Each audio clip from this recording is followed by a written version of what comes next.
Hello दोस्तों, कैसे हो?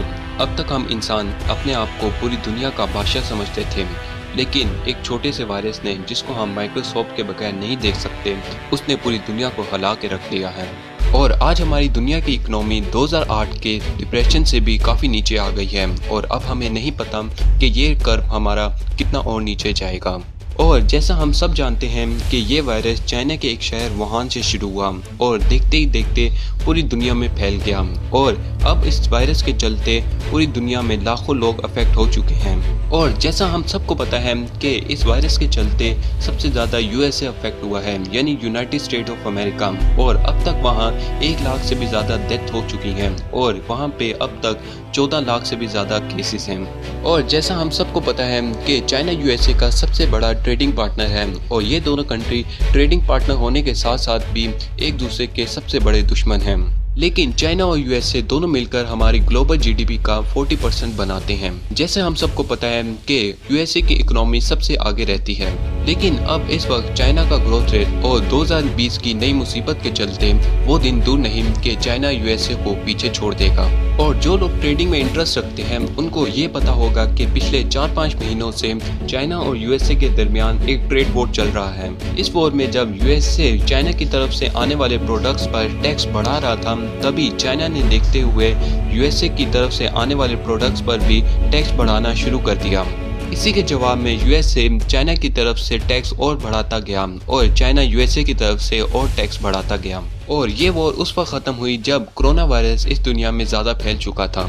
कुछ मीडिया और कुछ कॉन्स्पिरेसी के मुताबिक ये कहा जाता है कि ये कोरोना वायरस यूएसए की इकोनॉमी को गिराने के लिए ही बनाया गया था और ये वायरस एक ऐसा बायो वेपन है जो वुहान की एक लेबोरेटरी में बनाया गया, जिसका मकसद सिर्फ यूएसए की इकोनॉमी को गिराना था। लेकिन अब हमें ये नहीं पता कि इस बात में कितनी सच्चाई है, लेकिन हमें ये पता है कि चाइना इस वायरस के चलते कम सफ़र किया और यूएसए अब भी कर रहा है। और अब चाइना दोबारा से ग्रोथ कर रहा है और यूएसए अब भी स्ट्रगल कर रहा है।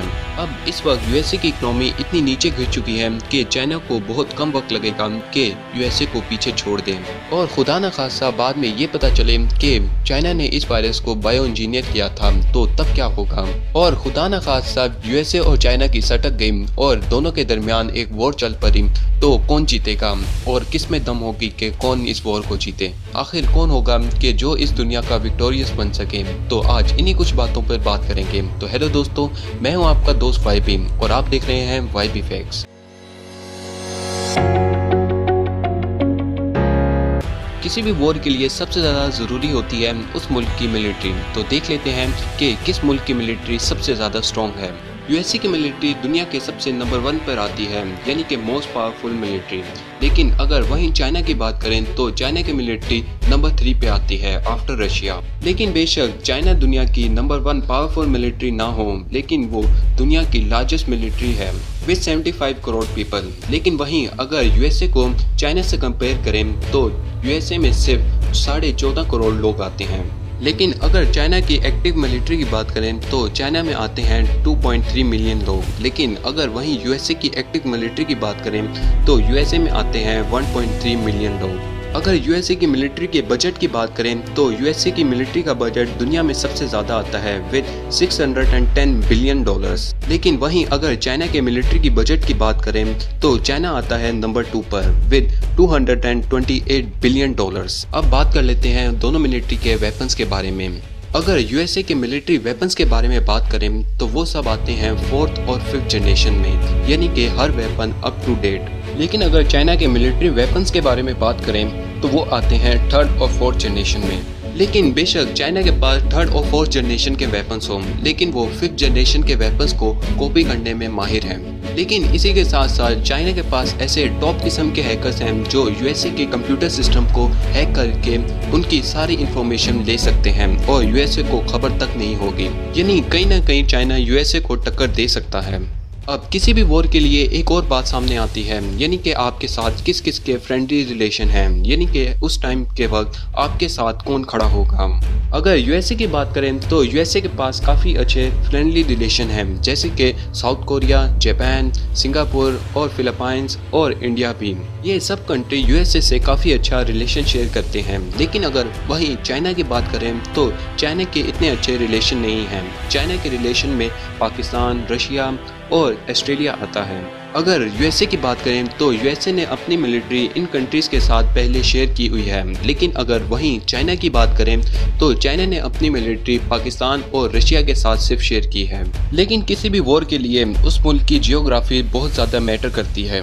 अगर यूएसए की बात करें तो यूएसए के आसपास हमें काफ़ी अच्छी जियोग्राफी देखने को मिल जाती है, क्योंकि यूएसए के आसपास काफ़ी स्ट्रॉन्ग कंट्रीज़ हैं और उन कंट्रीज़ की यूएसए से काफ़ी अच्छी रिलेशन है।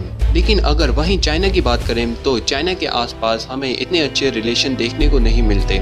चाइना के पास हमें उस वक्त सिर्फ पाकिस्तान और रशिया देखने को मिलेगा, क्योंकि चाइना के साउथ में हमें वो कंट्रीज़ देखने को मिलते हैं जिनका रिलेशन यूएसए के साथ ज़्यादा अच्छा है और यूएसए उनके साथ अपनी आर्मी शेयर करता रहता है। अगर चाइना यूएसए पर हमला करे तो यूएसए के जवाब से पहले ही ये सब कंट्रीज़ चाइना पर हमला कर देंगे।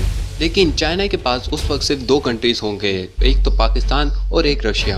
अब इन सब के बाद एक बात सामने आती है कि किस मिलिट्री को ज़्यादा वॉर एक्सपीरियंस है। चाहे आपके पास जितनी भी बड़ी मिलिट्री हो या जितनी भी स्ट्रॉन्ग मिलिट्री हो, या बेशक आपने अपनी मिलिट्री को इतनी ट्रेनिंग दे चुकी है कि वो सब कुछ जीत सकता है, लेकिन जब तक वो एक वॉर का एक्सपीरियंस ना कर ले तब तक बात उतनी स्ट्रॉन्ग नहीं रहती। अगर वॉर एक्सपीरियंस की बात करें तो यूएसए चाइना से काफ़ी आगे है।